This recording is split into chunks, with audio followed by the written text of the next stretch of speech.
आपण पाहत आहात press media news. Santosh Deshmukh हत्या प्रकरणातील मुख्य आरोपी सुदर्शन घुले सुधीर सांगळेला पुण्यातून केले जेरबंद।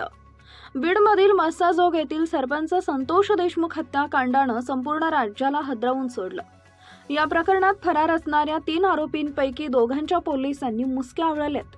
वाल्मिक कराड याआधीच पोलिसांना शरण आला होता। 3ही फरार आरोपींना अटक करण्याच्या मागणीसाठी मस्साजोगच्या गावकऱ्यांनी जलसमाधी आंदोलन केलं होतं। 15 दिवसांच्या आत त्यांना अटक करण्याचं आश्वासन देण्यात आले होते। आठवड्याभरातच पोलिसांनी दोघांना बेड्या ठोकल्याचं समजतंय। मस्साजोग येथील माजी सरपंच संतोष देशमुख यांच्या हत्याकांडातील 7 आरोपींचा हात असल्याचं सांगितलं जातंय। यातील कथित मास्टरमाइंड वाल्मिक कराड पुण्यातील सीआयडी कार्यालयात शरण आला, मात्र इतर 3 आरोपी फरार होते। आरोपी सुदर्शन घुले सुधीर सांगळे यांच्या मुसक्या पोलिसांनी आवळल्याची माहिती समोर आली आहे। थोड्याच वेळात पत्रकार परिषदेत याबाबतची माहिती दिली जाईल। संतोष देशमुख हत्या प्रकरणातील फरार 3 पैकी 2 आरोपींना पकडल्याची खात्रीलायक सूत्रांची माहिती आहे, तर अन्य दोघांना देखील पोलिसांनी ताब्यात घेतल्याची माहिती मिळते। त्यांनी देखील आरोपींना फरार होण्यासाठी मदत केल्याची माहिती आहे।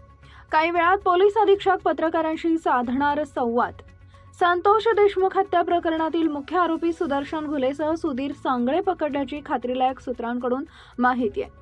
कृष्णा आंधळे अद्याप फरार असल्याचं समजते, पण पोलिसांनी 4 जणांना अटक केली आहे, त्यामध्ये घुले आणि सांगळे यांचा समावेश आहे। याशिवाय आणखी एकाला अटक केली आहे, त्याला पुण्यातून ताब्यात घेतले।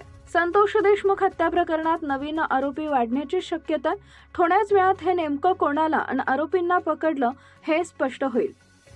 बीडमधील केस तालुक्यातील मस्साजोग गावचे सरपंचपती संतोष देशमुख यांची 9 डिसेंबर रोजी हत्या करण्यात आली। या प्रकरणानंतर गावात आणि बीडमध्ये शोक व संतापाची लाट उसळली। या हत्येच्या पार्श्वभूमीवर अनेक राजकीय आणि सामाजिक आंदोलने झाली। बीड जिल्ह्यातील सर्वपक्षीय मूक मोर्चा या प्रकरणाचा एक महत्त्वाचा भाग ठरला, ज्यामध्ये देशमुख यांच्या हत्येतील दोषींना अटक करून त्यांना कठोर शिक्षा देण्याची मागणी करण्यात आली।